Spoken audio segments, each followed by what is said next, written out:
तर आम्ही त्या दिवशी फुरसुंगीला गेलतो, तर काय काय साड्या कोणत्या खरेदी केल्या किंवा काय काय खरेदी केलंय वहिनींनी, तर हे दाखवणार आहे. कारण आता मी आली वहिनींकडे, साहेब गेले त्यांच्या कामावरती. तर बघा, ही आहे नारायणपेठ, अजून एक आहे आणि सेम हा कलर आहे. अशा 3 नारायणपेठ आहेत. मला वाटतंय काहीतरी 650 का 700 ना, 650 का 700 रुपयाला एक साडी भेटली. बघा एवढ्या स्वस्त असतात ना साड्या तिथं. डायरेक्ट गिरणीतला माल म्हणतात ना, तसं असतंय तिथं. डायरेक्ट म्हणजे फॅक्टरीमधून ग्राहकांना भेटला जातो माल तिथं. त्यानंतर बघा ह्या साड्या किती मस्त आहेत, म्हणजे नेटमध्ये आहेत ह्या साड्या. साडीवर धरा.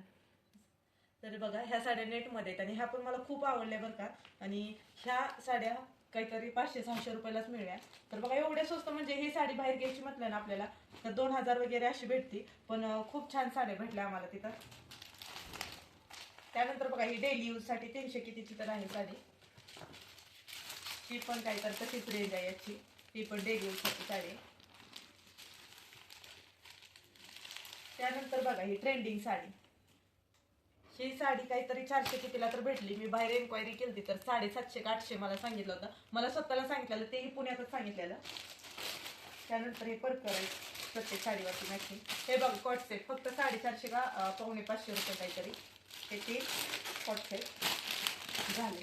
एवढी शॉपिंग केली होती फुरसुंगीमध्ये. चॅनलला सबस्क्राईब करा, याचा डिटेल व्हिडिओ येणार आहे.